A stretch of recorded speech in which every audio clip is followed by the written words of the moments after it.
Assalamualaikum warahmatullahi wabarakatuh. Kita mulai ya pembelajaran online kita.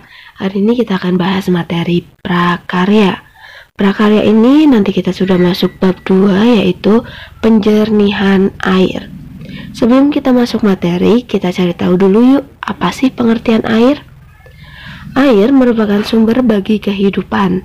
Sering kita mendengar bumi disebut sebagai planet biru. Loh, kenapa disebut planet biru? Karena air menutupi 3/4 permukaan bumi. Namun, tidak jarang kita mengalami kesulitan mendapatkan air bersih, terutama saat musim kemarau. Lalu apa yang harus kita lakukan jika musim kemarau dan tidak ada air bersih? Ya, kita harus bisa menyaring air yang tidak jernih menjadi air yang bersih dan bisa dikonsumsi.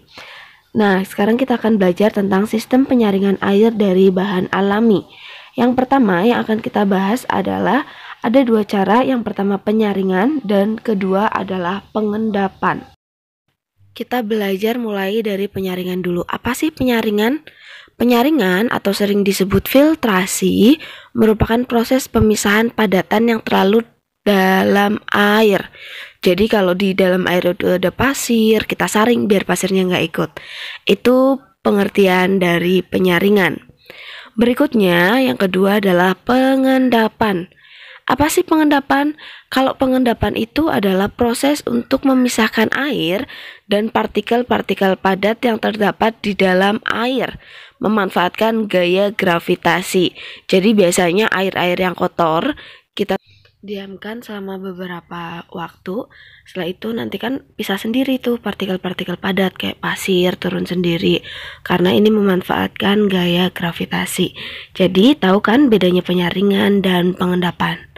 Oke, sekarang kita ke sistem penjernihan air ketiga dan keempat, yaitu absorpsi dan adsorpsi.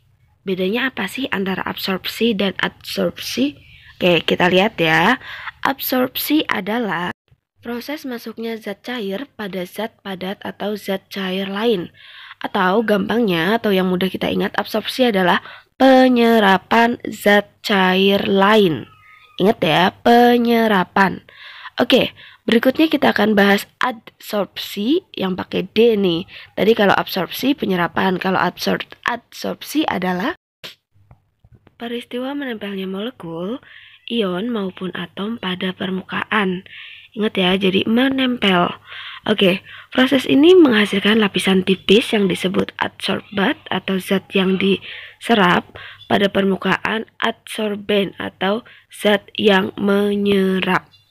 Jadi kalau adsorpsi tadi adalah penyerapan, kalau adsorpsi adalah penempelan molekul. Sudah jelas kan bedanya antara absorpsi dan adsorpsi? Oke, kita ke materi berikutnya. Kita akan bahas tentang alat penjernih air dengan bahan alami. Jadi kalau kita mau buat penjernih air, kita butuh alat-alat sebagai berikut. Yang pertama adalah palu. Palu ini nantinya akan digunakan untuk memukul paku, gondam, atau martil. Alat yang kedua adalah pisau. Pisau ini nantinya digunakan untuk memotong sebuah benda. Jelas ya, kalian udah tahu dong fungsinya masing-masing. Yang ketiga adalah gergaji.